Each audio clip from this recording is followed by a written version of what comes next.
Palmeiras. Vinícius Bueno.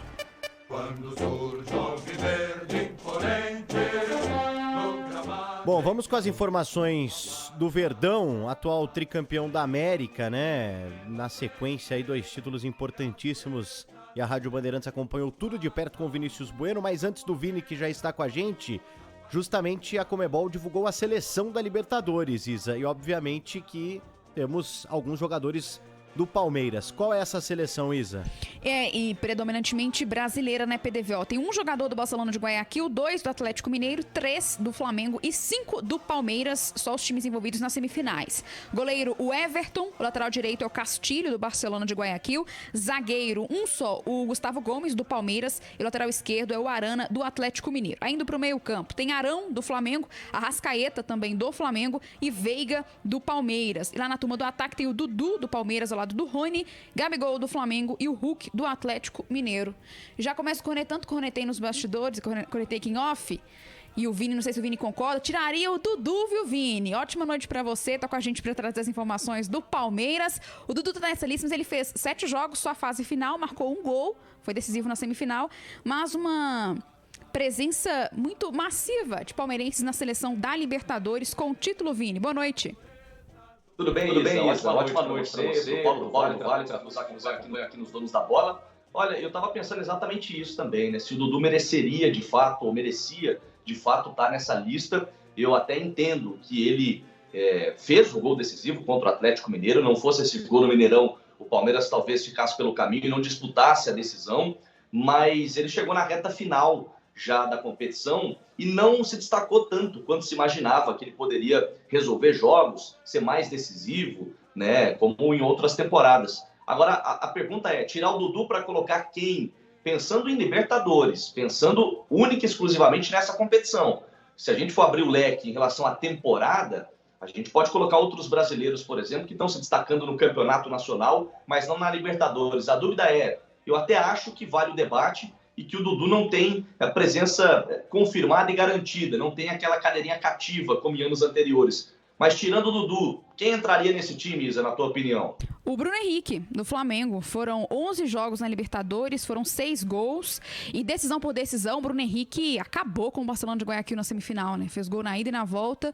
Eu iria assim, o único que eu pensaria seria o Bruno Henrique mesmo, para tentar colocar o Bruno Henrique. Foram, então, como disse, 11 jogos e 6 gols na Libertadores, jogou ela inteira, né? Foi o melhor seria jogador uma do opção. Flamengo, né? Seria uma opção. É porque ele lesionou e tudo mais durante a temporada, mas na Libertadores eu achei o Bruno Henrique muito decisivo. E o Dudu entrou, acho que entrou também muito nessa conta por ter sido decisivo num jogo e o Palmeiras ter sido campeão também. Acho que o fato do título do Palmeiras talvez tenha puxado o Dudu para essa lista final, viu? O resto eu não contesto não, viu, Vini?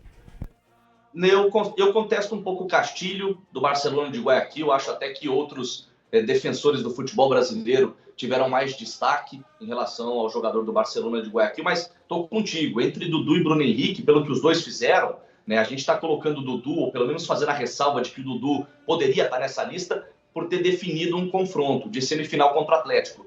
Definir por definir um confronto, o Bruno Henrique também matou o Barcelona de Guayaquil na ida e na volta. E aí, como você bem disse, os números são ainda mais impressionantes, 11 jogos, 6 gols, então estou contigo. Acho que o Dudu tem uma presença ali bastante questionável na lista da Conmebol, divulgada agora há pouco, e talvez seja essa a minha única ressalva, aí, de que o Bruno Henrique também pudesse pintar. Agora, a grande dúvida é, o Palmeiras tem 2 jogos pela competição nacional, pelo Campeonato Brasileiro, o próximo deles só na segunda-feira contra o Atlético Mineiro, por isso que o elenco ganhou folga, ontem e hoje também. A reapresentação está marcada só para amanhã pela manhã, e aí serão 3 dias de treino, sexta, sábado e domingo, para esse jogo fora de casa na segunda contra o Atlético Paranaense. A gente sabe que contra o Cuiabá, né, Isa, Paulo do Vale, todos que nos acompanham, o Palmeiras entrou com muito menos força do que em outras competições, até pela conquista da Libertadores, e com a expulsão do Gabriel Veron, com a suspensão também do auxiliar do Abel, o João Martins, acredito num time ainda mais alternativo, ainda mais reserva.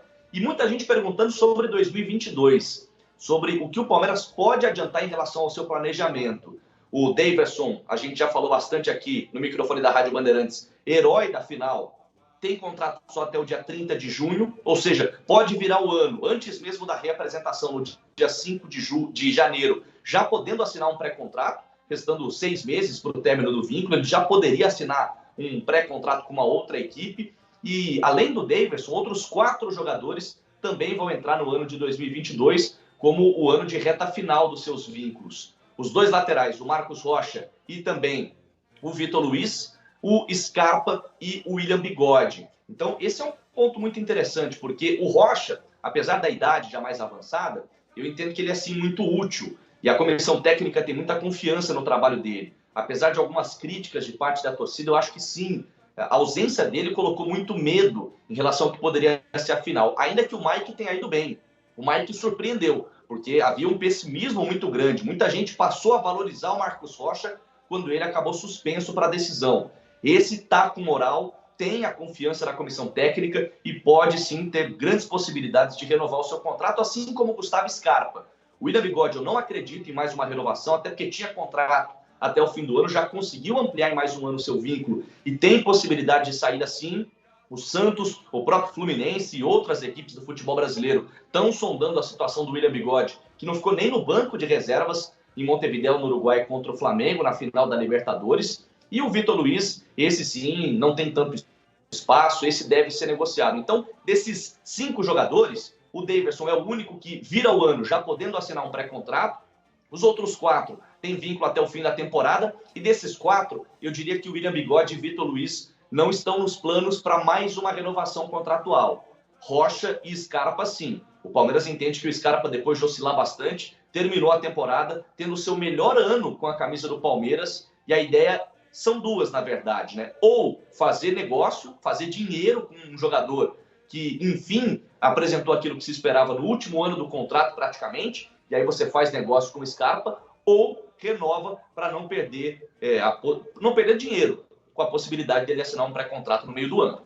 Como as coisas mudam, né? E não poderia ser diferente depois de um gol marcado numa final pelo Daverson, né? Obviamente muda todo um cenário que estava já praticamente definido com relação ao Daverson seguir a carreira em outro lugar, né? Mas acho que é um caso até, não sei, de gratidão, de... Porque o Daverson é isso, né? O Daverson não vai virar um craque porque marcou o gol decisivo. Ele vai virar uma figura lendária. Já virou uma figura lendária para sempre na memória do palmeirense, né?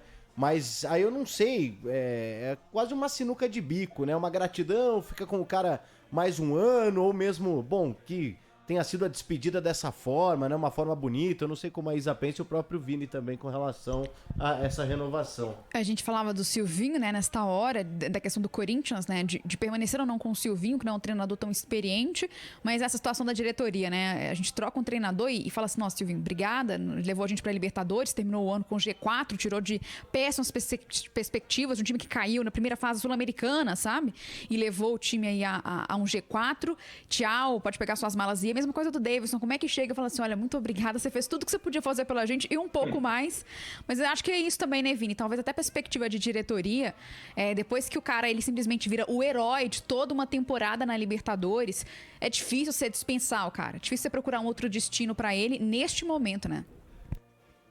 É difícil de fato você se livrar, entre aspas, de um atleta que acabou de definir um título tão importante. A gente sabe que o Daverson tem muito carinho pelo Palmeiras, mas há muito tempo o Palmeiras queria já fazer negócio com o Daverson. O quanto esse gol vai pesar para uma nova oportunidade de renovação contratual, a gente só vai saber nas próximas semanas, né? Mas se chegar uma proposta em que o Palmeiras possa ou reaver o valor que foi investido, ou pelo menos diminuir o prejuízo, porque foi um valor muito alto e o Palmeiras teve chance de lucrar em outros momentos com a venda do Daverson, que só não foi efetivada, com o Palmeiras já tendo assinado, né, a parte que lhe cabia, e só não foi negociado porque o Daverson, na hora H, não assinou essa papelada que já tinha a assinatura do clube, e o Palmeiras, se chegar uma proposta, vai fazer negócio. O Palmeiras entende que sim, é momento de aproveitar esse hype, aproveitar essa valorização para, quem sabe, fazer dinheiro. O que o Palmeiras não quer é perder o atleta de graça, tendo a possibilidade dele assinar um pré-contrato e ele saindo de graça. Então, se for para perdê-lo de graça, eu acho muito possível, sim, que o Palmeiras faça uma renovação de mais um ano para tentar vendê-lo mais à frente. Mas o objetivo do Palmeiras há muito tempo, isso já é dito por todos os cantos, é fazer negócio com o Davidson e é recuperar uma parte do valor que foi investido. Outro ponto, muita gente perguntando, Felipe Melo vai ficar ou não vai? Ele tem contrato só até o fim da temporada e essa é uma questão que está única e exclusivamente na mão da Leila Pereira. Hoje eu falei cerca de 30, 40 minutos com uma pessoa muito próxima da patrocinadora do clube e próxima presidente do Palmeiras, que vai assumir a partir do dia 15 de dezembro. Eu perguntei se ela já estava se antecipando no sentido de não mandar antes da hora. Quem manda hoje, quem define os rumos do Palmeiras até o dia 15, como mandatário, como presidente, ainda é o Gagliotti. Claro que a Leila já participa, por ter uma boa ligação com a atual presidência, ela já participa de alguns assuntos, ela já participa de algumas reuniões, ela sabe de muita coisa que está ocorrendo lá dentro, né? A gente vê muitas transições de governo, quando uma chapa tem uma boa relação com a que vai suceder, já é possível fazer um governo transitório, você já começar a falar a mesma língua, já participar de algumas reuniões. A Leila, ela sabe de muita coisa que rola lá dentro. Agora, definir uma renovação contratual antes da hora, antes dela assumir, essa pessoa próxima à Leila me garantiu que isso não. Que em nenhum momento a Leila procurou, por exemplo, o Felipe Melo para já tratar desse assunto, até porque a gente sabe que boa parte dessas negociações elas são feitas em dólar e a variação cambial dessa moeda em 2 semanas pode ser determinante. Então a Leila assume a partir do dia 15 e a partir do dia seguinte, do dia 16, ela toma as decisões que lhe cabem.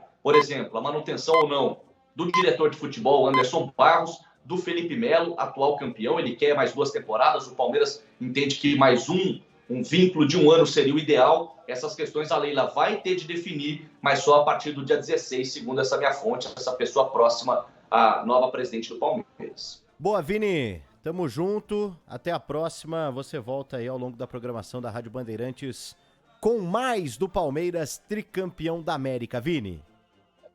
Valeu, ótimo fim de programa a vocês e uma ótima jornada na sequência.